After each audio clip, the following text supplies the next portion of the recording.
Oh, bergerak lah tajuk. Lebih kurang tadi.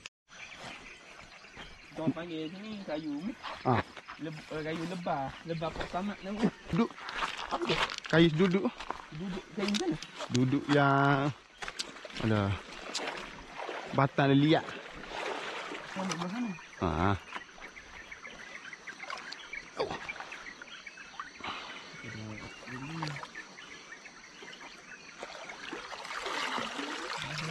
Ini lagi. Anak lampau pun dah dapat posisi tu. Beli kan? Kat ni mana? Kedai Han Fishing tu. Oh, dawi tu. Ha, kedai. Oh, Ni pusing. jenis kayu ni. Ini mau ada. Ada. Ini kata. Okey. Okey, ada seko.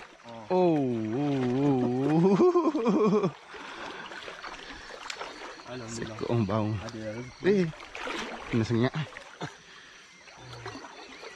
Saya gini okey lah. Saya 1 kilo Ni saya Ni lebih kurang dalam 500 gram dia. 500 gram. Mana tajuk orang bagi? Oh, jadi. Saya kena tak dalam nak bau ni. Macam mana? Cara dia selalu ya. Letak air lah. Ha. Kalau pasang umpai, air pak ni. Dalam tu. Sejengkal berapa? Biar dia dalam. Bila duduk dalam tu orang kata mudah disambung dia lekat lah. Tapi kadang kalau disambung kan, berpintar pada kayu lah. Kenapa tu?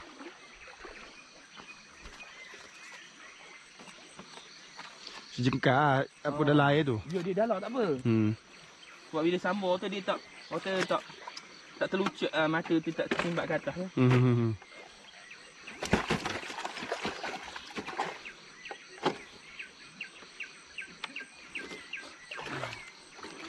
Sebab ni tengah sebab ni.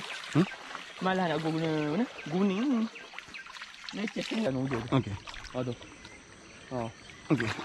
Kalau dia terkena dah. Jumpai. Comel tapi situ nampak macam cantik lobok.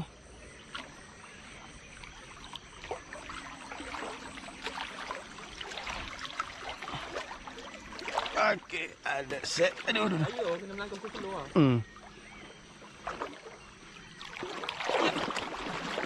Oh, bergerak lah tajuk.